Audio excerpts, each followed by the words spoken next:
الحمد لله وكفى والصلاة والسلام على خاتم الرسل وسيد الأنبياء وعلى آله وأصحابه الأتقياء. أما بعد فأعوذ بالله من الشيطان الرجيم. بسم الله الرحمن الرحيم. ليس لك من الأمر شيء أو يتوب عليهم أو يعذبهم فإنهم ظالمون. ولله ما في السماوات وما في الأرض يغفر لمن يشاء ويعذب من يشاء والله غفور رحيم. لیس لک من الامر شیء، نہیں ہے آپ کے لیے حکم میں سے کچھ بھی، او یتوب علیہم او یعذبہم، یا تو ان پر اللہ رجوع فرما لے یا ان کو عذاب دے. فإنہم ظالمون، پس بے شک وہ ظلم کرنے والے ہیں. وَلِلَّهِ مَا فِي السَّمَاوَاتِ وَمَا فِي الْأَرْضِ، اور اللہ ہی کے لیے ہے جو کچھ آسمانوں میں ہے اور جو کچھ زمین میں. یغفر لمن یشاء ویعذب من یشاء، وہ بخشتا ہے جس کو چاہتا ہے اور عذاب دیتا ہے جس کو چاہتا ہے. واللہ غفور رحیم، اور اللہ تعالی بخشنے والا رحم کرنے والا ہے. سبحان ربک رب العزت عما یصفون وسلام علی المرسلین والحمد للہ رب العالمین. اللهم صل على محمد وعلى آل محمد كما صليت على إبراهيم وعلى آل إبراهيم إنك حميد مجيد. اللهم بارك على محمد وعلى آل محمد كما باركت على إبراهيم وعلى آل إبراهيم إنك حميد مجيد. معزز سامعین، سورہ آل عمران کا 13واں رکوع آیت نمبر 128 اور 129 آپ کے سامنے تلاوت کی ہیں. اللہ رب العزت ان کے مطابق صحیح بیان کی توفیق عطا فرمائے اور ہمیں قرآن و سنت پر عمل کرنے کی توفیق عطا فرمائے. گزشتہ سبق میں آپ حضرات نے غزوہ بدر میں اللہ تعالیٰ کی مدد اور اللہ تعالیٰ کی نصرت کا تذکرہ سنا کہ کس طرح اللہ تعالیٰ نے آسمان سے فرشتے نازل کیے اور اہل ایمان کی مدد فرمائی اور کفار کو مغلوب اور شکست عطا فرمائی. لیکن یہ اختیارات سارے اللہ کے پاس ہیں. اس لیے آج کے سبق میں ارشاد فرماتے ہیں کہ لیس لک من الامر شیء او یتوب علیہم او یعذبہم، آپ کے پاس اختیارات نہیں ہیں، چاہے اللہ بخشے چاہے اللہ عذاب دے. یہ اختیارات سارے کس کے پاس ہیں؟ اللہ تعالیٰ کے پاس ہیں. مفسرین فرماتے ہیں کہ حدیث مبارکہ میں جب غزوہ احد میں رسول اللہ صلی اللہ علیہ وسلم کا پیشانی مبارک، ماتھا مبارک زخمی ہوا، آپ کے دندان مبارک شہید ہوئے اور آپ صلی اللہ علیہ وسلم کھائی کے اندر بھی گرے. آپ صلی اللہ علیہ وسلم نے وہاں پہ یہ بات ارشاد فرمائی کہ اس قوم کا کیا بنے گا، یا وہ قوم کیسے کامیاب ہوگی. کیف یفلح القوم شجوا رأس نبیہ، جنہوں نے اپنے نبی کے سر کو پھوڑ کے رکھ دیا، یہ قوم کیسے کامیاب ہوگی. اس پر اللہ تعالیٰ نے یہ آیت نازل فرمائی کہ لیس لک من الامر شیء او یتوب علیہم او یعذبہم فانہم ظالمون، میرے محبوب ان کے ظالم ہونے میں تو کوئی شک نہیں، باقی یہ نہ کہیے کہ کوئی کامیاب نہیں ہوگا۔ انہی میں سے بعض لوگ ایسے ہیں جن کو اللہ پھر ایمان کی توفیق بھی دے دے گی، جہاں سے کئی لوگ ان میں سے بعض نے ایمان بھی لے آئے۔ فرمایا کہ یہ اختیارات اللہ کے پاس ہیں۔ اس سے معلوم ہوتا ہے کہ کسی شخص کی چاہے وہ کیسا ہی کیوں نہ ہو، انجام کے بارے میں کسی کو پتہ نہیں ہے۔ کوئی یہ نہیں کہہ سکتا یہ جہنم میں جائے گا یا جنت میں جائے گا، نہ معلوم کب اللہ اسے توبہ کی توفیق دے دے اور اللہ کا اور اس کا معاملہ کب درست ہو جائے، تو میں اور آپ تو اس میں رکاوٹ نہیں بن سکتے۔ حضرت واشی رضی اللہ تعالیٰ عنہ، واشی بن حرب، جنہوں نے رسول اللہ صلی اللہ علیہ وسلم کے چچا حضرت امیر حمزہ رضی اللہ تعالیٰ عنہ کو شہید کیا تھا، اور آپ صلی اللہ علیہ وسلم اتنے دکھی ہوئے تھے کہ آپ نے کہا تھا واشی جہاں ملے اس کے لیے کوئی معافی نہیں، اس کو قتل کر دیا جائے۔ لیکن وہ واشی بھی آئے اور ایمان قبول کیا اور اللہ تعالیٰ نے ان کو بھی معاف فرما دیا۔ تو اس لیے اللہ فرماتے ہیں کہ اللہ جس کو چاہے بخشے، جس کو چاہے عذاب دے۔ بڑے بڑے نافرمان جب پلٹ کے آئے اللہ نے ان کو معاف کر دیا۔ اسی طرح حدیث میں آتا ہے کہ رسول اللہ صلی اللہ علیہ وسلم نے فجر کی نماز میں کچھ قبائل پر بد دعا کی، خصوصاً ان پر جنہوں نے رسول اللہ صلی اللہ علیہ وسلم کے 70 قاریوں کو شہید کیا۔ آپ کے پاس آئے اور کہا کہ ہمارے قبیلے میں لوگ مسلمان ہو رہے ہیں، آپ اپنے صحابہ میں سے جو قرآن جاننے والے ہیں ان کو بھیجے تاکہ قرآن کی تعلیم دیں۔ آپ صلی اللہ علیہ وسلم نے بڑی جماعت ان کے ساتھ بھیجی کہ بھئی سارے لوگ جو مسلمان ہو رہے ہیں تو چلو قرآن کی تعلیم سکھائیں گے۔ ان بدبختوں نے راستے میں جا کر ان کو گھیر کر شہید کر دیا۔ 70 قاری قرآن کے، قرآن پاک کے پڑھانے والے صحابہ کرام رضوان اللہ تعالیٰ علیہم اجمعین، ان کو شہید کر دیا گیا۔ آپ صلی اللہ علیہ وسلم کو جبرائیل کے ذریعے اللہ تعالیٰ نے اطلاع فرمائی کہ آپ کے صحابہ کو شہید کر دیا گیا ہے۔ آپ کو بڑا دکھ ہوا، کس طرح دھوکے کے ساتھ لے کر گئے اور پھر کس طرح شہید کر دیا۔ آپ صلی اللہ علیہ وسلم نے فجر کی نماز میں قنوت نازلہ پڑھی، بد دعائیں دی ان کو۔ اللہ نے فرمایا میرے محبوب ٹھیک ہے ان کے ظالم ہونے میں کوئی شک نہیں ہے، لیکن انہی میں سے بعض کو اللہ پھر ایمان کی بھی توفیق عطا فرما دیں۔ لیس لک من الامر شیء، آپ بد دعائیں نہ دیں، اختیارات میرے پاس ہیں، ان میں سے اگر کوئی سچے دل سے مجھ سے معافی مانگے گا تو میں معاف کر دوں گا۔ میں نے اس کے معاف کرنے میں کوئی دیر نہیں۔ کتنا بڑا رحیم ہے، کتنا بڑا کریم ہے کہ وہ جس کو معاف کر دے اس کو جناب پھر بندہ اور کسی کی رب نے معاف کر دیا اور پھر کوئی اعتراض کرے تو کیا کر سکتا ہے۔ بڑے بڑے نافرمان اور بڑے بڑے جناب ظلم کرنے والے، لیکن جب پلٹ کر آئے اور اللہ تعالیٰ سے معافی مانگی اللہ تعالیٰ نے ان کو معاف کر دیا۔ تو اللہ نے واضح طور پر فرمایا میرے محبوب صلی اللہ علیہ وسلم جتنے بھی ظلم کرنے والے ہیں اس میں کوئی شک نہیں کہ یہ ظلم کرنے والے ہیں، لیکن اختیارات میرے پاس ہیں، ان میں سے بھی جب بھی کوئی مجھ سے معافی مانگے گا تو میں نے اس کو معاف کر دینا، میں نے اس کو معاف کر دینا۔ سبحان اللہ۔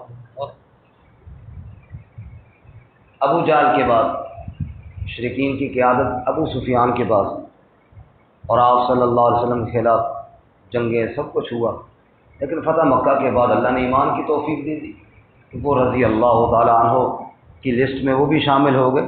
تو اللہ تعالیٰ کے پاس اختیارات ہیں اور اس سے کوئی پوچھنے والا نہیں کہ تو نے فلاں کو کیوں معاف کیا اور فلاں کو کیوں نہیں معاف کیا۔ وہ رب ہے، وہ رحمان ہے، وہ رحیم ہے، اس نے اپنا تعارف ہی اپنی رحمت والی صفت سے کرایا اور ارشاد فرمایا وَرَحْمَتِي وَسِعَتْ كُلَّ شَيْءٍ، میری رحمت ہر شے پر وسیع ہے۔ وہ بڑے سے بڑے نافرمان اور باغی کو جب بھی اپنی رحمت میں لے لوں مجھ سے کوئی پوچھنے والا نہیں۔ سبحان اللہ۔ لیس لک من الامر شیء، انداز دیکھو، لیس لک من الامر شیء، نہیں ہے آپ کے لیے حکم میں سے کچھ بھی۔ اے میرے محبوب اختیارات آپ کے پاس نہیں، اختیارات تو میرے پاس ہیں۔ اختیارات کس کے پاس ہیں؟ اللہ۔ سبحان اللہ۔ مختار کل، ہر چیز کا کلی اور مکمل اختیار وہ صرف رب کے پاس ہے، وہ مالک الملک ہے، وہ چاہے تو پوچھے، وہ اپنے نبی صلی اللہ علیہ وسلم کو بھی پوچھ سکتا ہے، سورۃ التحریم میں پوچھا نہیں، یا ایھا النبی لم تحرم ما احل اللہ لک، اے نبی صلی اللہ علیہ وسلم جس چیز کو اللہ نے حلال کیا آپ نے اس کو کیوں حرام کیا، وہ پوچھ سکتا ہے، مکمل اختیارات والا ہے۔ سورۃ التوبہ میں منافقین آئے نبی صلی اللہ علیہ وسلم سے اجازت لینے کے لیے جنگ تبوک کے موقع پر، اور جی ہمارا یہ مسئلہ، ہمارا وہ مسئلہ، جھوٹے بہانے بنا کر اجازت لیتے، اللہ کے نبی اجازت دے دیتے۔ اللہ نے سورۃ التوبہ میں آپ سے پوچھا، فرمایا عفا اللہ عنک لما اذنت لہ، میں اللہ نے آپ کو معاف کیا میرے محبوب، آپ کو کچھ نہیں کہتا، لیکن آپ نے کیوں اجازت دی ان کو، آپ نے ان کو اجازت کیوں دی؟ یہیں پر تو ان کا نفاق کھلنا تھا، آپ ان کو اجازت نہ دیتے اور انہوں نے جانا پھر بھی کوئی نہیں تھا، اب تو ان کے پاس بہانہ بن گیا کہ ہم نے اجازت دے دی ہے۔ اللہ تعالیٰ جس کو چاہے پوچھے اور جس کو چاہے نہ پوچھے، جس کو چاہے بخش دے، جس کو چاہے معاف کر دے، اس سے اللہ سے کوئی پوچھنے والا نہیں۔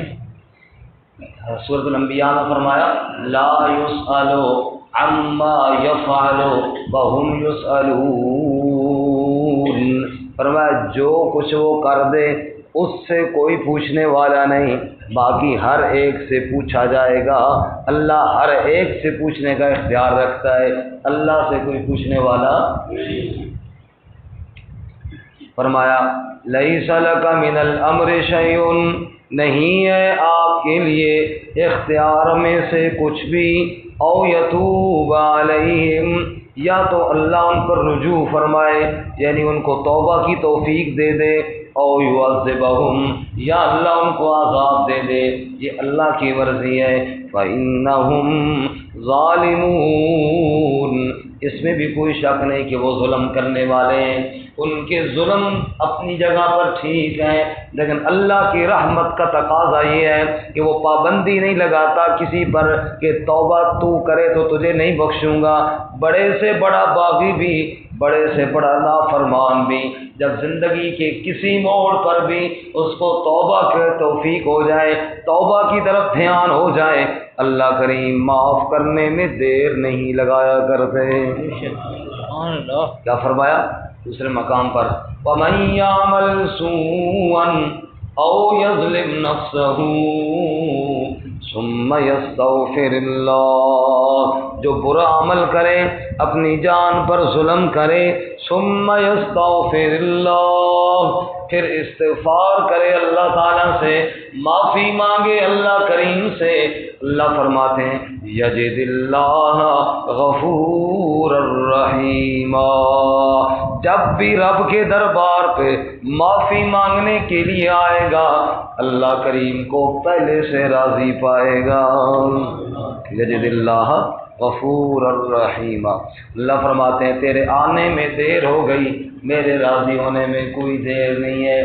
قل یا عبادی الذین اسرفوا علی انفسہم لا تقنطوا من رحمت اللہ، اے میرے محبوب صلی اللہ علیہ وسلم خطا کاروں سے کہہ دیجئے، گناہ گاروں سے کہہ دیجئے، سیاہ کاروں سے کہہ دیجئے لا تقنطوا من رحمت اللہ، اللہ کی رحمت سے تم نے نا امید نہیں ہونا، اللہ کی رحمت سے تم نے مایوس نہیں ہونا، ان اللہ یغفر الذنوب جميعا، میرے در پہ آ کے توبہ تو کرو نا، میں اللہ تمہارے سب گناہوں کو معاف کر دوں گا، ایک بھی نہیں بچا کر چھوڑوں گا، یغفر الذنوب جميعا، میں جمیع گناہوں کو معاف کر دوں گا اور تمہارے نامہ اعمال کو بالکل صاف کر کے رکھ دوں گا۔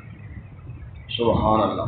فضیل بن عیاض رحمۃ اللہ علیہ فرماتے ہیں کہ یہ ڈاکے ڈالتے تھے، ڈاکو تھے، اور صرف ڈاکو نہیں تھے، ڈاکوؤں کے بڑے سردار تھے، ایک ڈاکوؤں کی پوری گینگ کے سردار تھے، ڈاکے ڈالا کرتے تھے، رات کا وقت تھا، قافلے والے باقی ڈاکو وہ سو رہے ہیں، اور فضیل تلاش میں ہے کہ کس گھر میں آج ڈاکہ ڈالنا ہے، کیونکہ ترتیب انہوں نے دینی ہوتی تھی سارے ڈاکے کی۔ کسی گھر کا کھوج لگا رہے ہیں، اس گھر سے تلاوت کی آواز آئی۔ اللہ مسلمانوں کے گھروں سے تلاوت قرآن کی آوازیں جاری فرمائے۔ جب مسلمانوں کے گھروں سے تلاوت کی آوازیں جاری ہوا کرتی تھیں، دشمن بھی آتے ہوئے گھروں پہ ڈرتا تھا۔ آج قرآن کی آیات کی تلاوت ہی گھروں میں چھوڑ دی ہے نا، اس کی جگہ پہ فلمیں ڈرامے آ گئے ہیں۔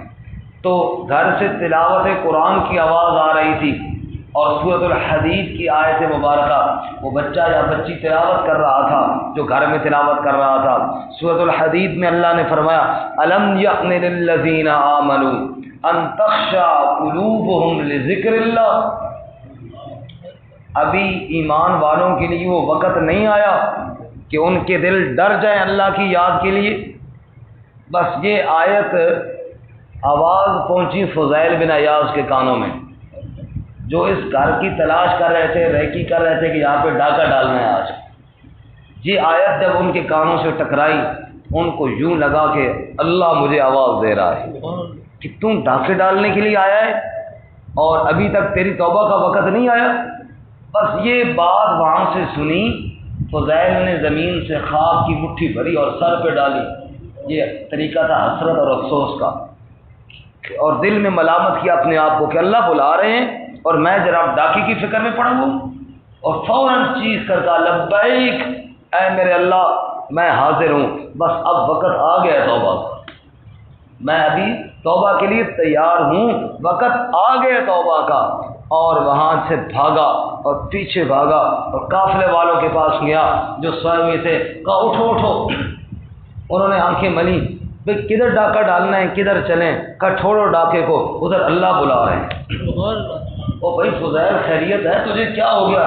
کہا اللہ کی قسم، اللہ کی بلانے کی آواز سن کر آیا ہوں، اللہ بلا رہے ہیں کہ چھوڑو ان کاموں کو اور آؤ میرے سامنے توبہ کرو، چلو وضو کرو تم بھی اور میں بھی کرتا ہوں، اور رب سے معافی مانگتے ہیں۔ رویا رب کے سامنے، چیخا رب کے سامنے، یا اللہ تو بلا رہا ہے اور میں ان کاموں میں پڑا ہوں، یا اللہ مجھے معاف کر دے۔ اور پھر جس گھر میں ڈاکہ ڈالا تھا ایک ایک گھر میں گیا، جو مال پاس تھا وہ دیا، جو نہیں تھا اس کی معافی مانگی۔ ڈاکہ تمہارے گھر میں نے ڈالا تھا، مال میں نے لوٹا تھا، یہ آپ کا مال میرے پاس پڑا ہوا ہے، اور یہ اس کے علاوہ جو ہے وہ ضائع ہو گیا ہے، مجھے معاف کر دینا۔ پھر ایک ایک گھر سے معافی مانگی، پھر رب کے سامنے رویا، اور پھر وہ وقت بھی آیا۔ اولیاء اللہ کا تذکرہ جب علماء کرتے ہیں اپنی کتابوں میں تو فضیل بن عیاض کا بھی کرتے ہیں۔ کوئی کیا سے کیا بن جاتا ہے، اللہ کے آگے کیا مشکل ہے۔ اللہ پلٹنے کی توفیق دے، اللہ واپس آنے کی توفیق دے۔ بڑے سے بڑے باغی اور بڑے سے بڑے نافرمان بھی وہ پلٹ کر اللہ تعالیٰ کے ایسے مقرب بن جاتے ہیں۔ عمیر اور صفوان دو شخص ہیں مکہ میں، مشورہ کرتے پہاڑ کے دامن میں بیٹھ کر بدر کے واقعے کے بعد، یار بڑی حالات خراب ہوئی ہمارے ساتھ، بڑے بڑے ہمارے سارے مارے گئے، ہم شرم سے منہ دکھانے کے قابل نہ رہے، اور جو بچے تھے وہ پکڑے ہوئے قیدی بن کر گئے، وہ ہم نے پیسے دے دے چھڑائے ہیں۔ یہ بھی ذلت ہے نا، یہ بھی تھوڑی ذلت ہے، وہ ہمارے لیے بڑی مستقل ذلت ہے۔ کوئی ہوتا نبی پاک صلی اللہ علیہ وسلم کو شہید کر دینا۔ صفوان کہتے ہیں عمیر یہ کام تو میں کر سکتا ہوں، کاش میرے بچے چھوٹے نہ ہوتے، مجھے بچوں کا ڈر نہ ہوتا، اللہ کے نبی کو میں مار دیتا، میرے لیے کوئی مسئلہ نہیں ہے، لیکن مجھے بچوں کی ٹینشن ہے کہ کیونکہ جو بندہ مارنے جاتا ہے بعض دفعہ مر بھی جاتا ہے، تو میں مر گیا تو میرے بچوں کا کیا بنے گا۔ عمیر نے کہا اگر تم جا کے نبی پاک کو مار ڈالے نا، تیرے بچوں کی میں ذمہ داری اٹھاتا ہوں، وعدہ ہو گیا تیرے ساتھ، بچوں کی فکر نہ کر۔ اس نے تلوار لی، وعدے ہو گئے پکے، عہد و پیمان ہو گئے، اور تلوار کو زہر کی پان لگائی اور چل پڑا مدینے کے راستے پر اللہ کے نبی صلی اللہ علیہ وسلم کو شہید کرنے کے لیے۔ نبی پاک صلی اللہ علیہ وسلم کو اللہ نے وحی کے ذریعے بتایا کہ اس طرح میٹنگ ہوئی، فلاں پہاڑ کے دامن میں ہوئی، ایک تلوار لے کر آ رہا ہے۔ عمیر مکہ میں رہ گیا، صفوان تلوار لے کر مدینہ نبی پاک صلی اللہ علیہ وسلم کے پیچھے پہنچ گیا۔ اب اس کے پہنچنے سے پہلے نبی پاک کو اللہ نے اطلاع دے دی۔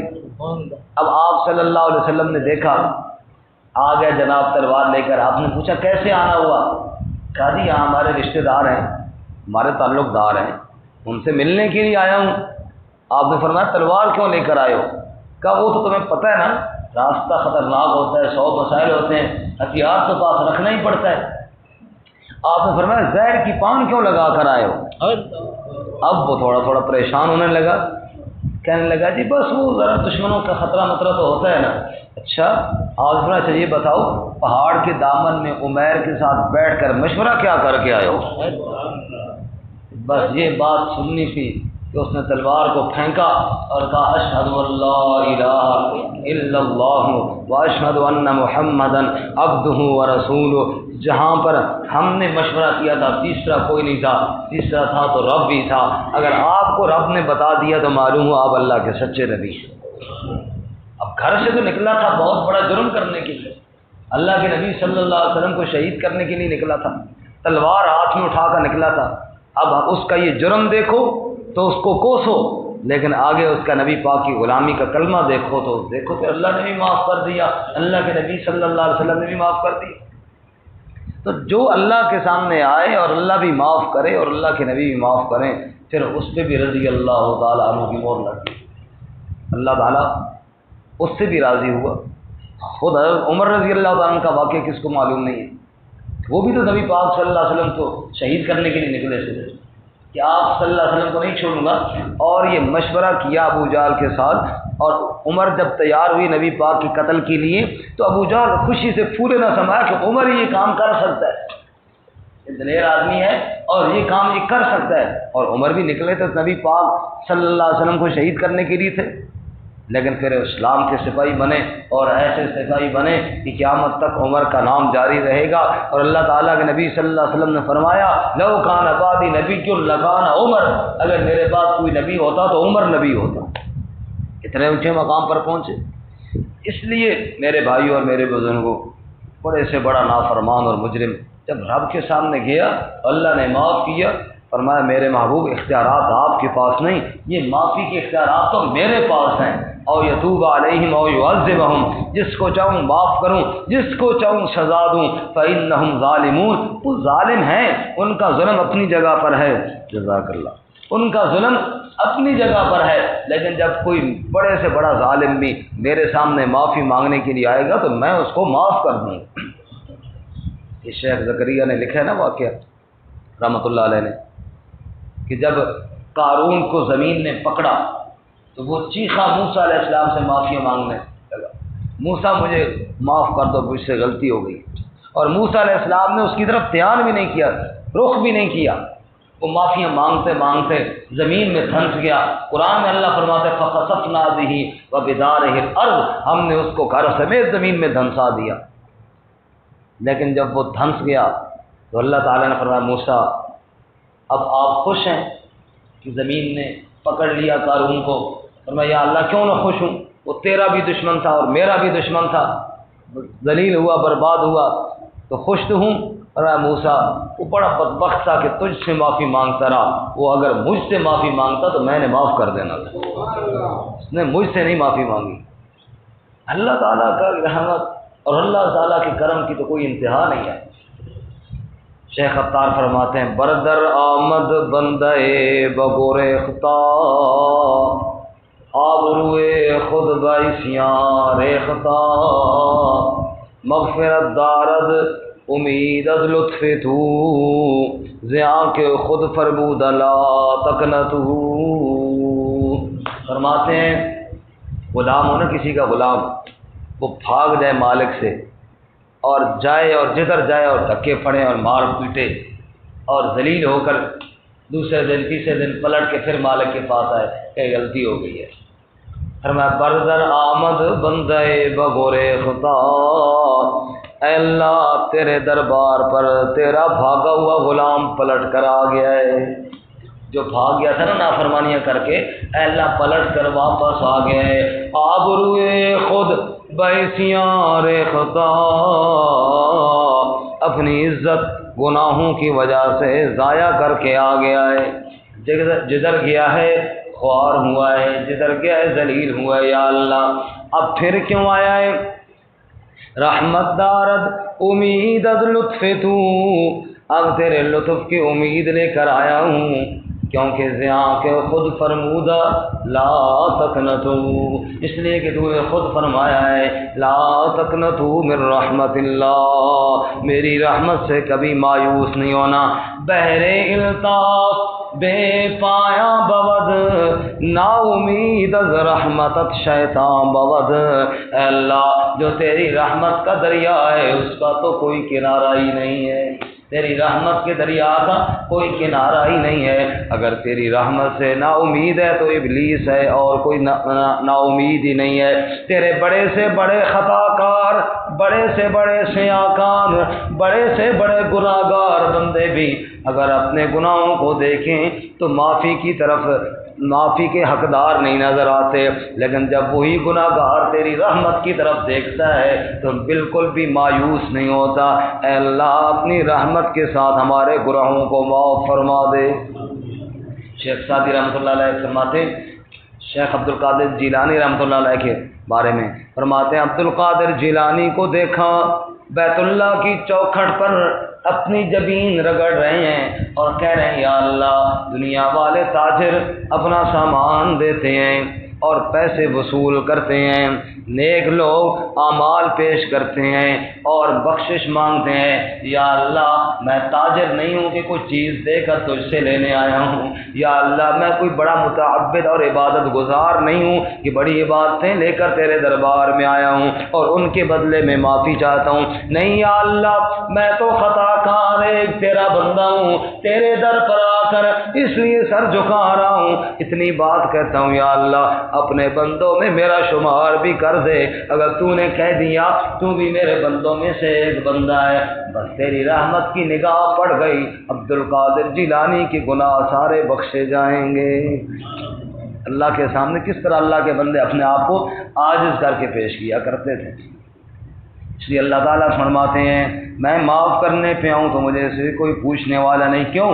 فرمایا وَلِلَّهِ مَا فِي السَّمَاوَاتِ وَمَا فِي الْأَرْضِ، اللہ ہی کے لیے جو کچھ آسمانوں میں ہے اور جو کچھ زمین میں ہے، کائنات کی ہر چیز کا مالک جو میں اللہ کریم ہوں، بخشش کا مالک بھی میں اللہ کریم ہوں، جس کو چاہوں بخش دوں، جس کو چاہوں نہ بخشوں، یہ میرے اختیارات میں میرے محبوب پیغمبر فرمایا یغفر لمن یشاء ویعذب من یشاء، جس کو چاہوں میں معاف کر دوں، جس کو چاہوں عذاب دوں۔ حضرت یونس علیہ السلام نے اپنی قوم کو سمجھایا، قوم والے نہ سمجھے، یونس علیہ السلام نے کہا نہیں مانو گے 3 دنوں کے اندر عذاب آ جائے گا، یونس علیہ السلام خود وہاں سے نکل گئے، اللہ کا عذاب آ جائے گا میں تو یہاں سے نکل جاؤں نا۔ پیچھے قوم والوں نے محسوس کیا کہ اللہ کے نبی چلے گئے ہیں، لگتا ہے عذاب آنے والا ہے، لگے رب کے سامنے رونے، توبہ کرنے لگے یا اللہ معاف کر دے۔ یونس علیہ السلام چلے گئے مچھلی کے پیٹ کے اندر، ادھر قوم کو، ساری قوم کو اللہ نے معاف فرما دیا، یغفر لمن یشاء ویعذب من یشاء، چاہے تو معاف کرے جس کو، چاہے تو عذاب دے دے، جو بھی اس کے سامنے آئے گا وہ معافی مانگے گا تو وہ معاف کر دے گا۔ اس لیے آخر میں فرماتے ہیں واللہ غفور رحیم، میں عذاب دوں تو اختیار رکھتا ہوں لیکن صفت غالب کون سی ہے؟ واللہ غفور الرحیم، ہوں بخشنے والا، ہوں بہت زیادہ رحم کرنے والا، میری صفت غالب جو ہے تو وہ بخشنے والی اور رحم کرنے والی ہے۔ اللہ تعالیٰ ہمیں بھی اپنے گناہوں سے توبہ کی توفیق عطا فرمائے۔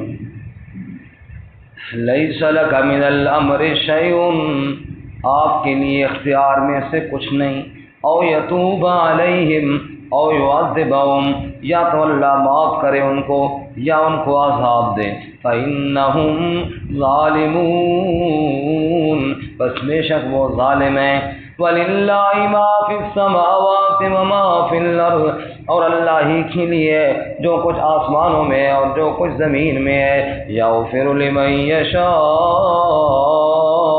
وہ بخشتا ہے جس کو چاہتا ہے، وَيُعَذِّبُ مَن یشاء، اور عذاب دیتا ہے جس کو چاہتا ہے، واللہ غفور الرحیم، اور اللہ تعالیٰ بخشنے والا رحم کرنے والا ہے۔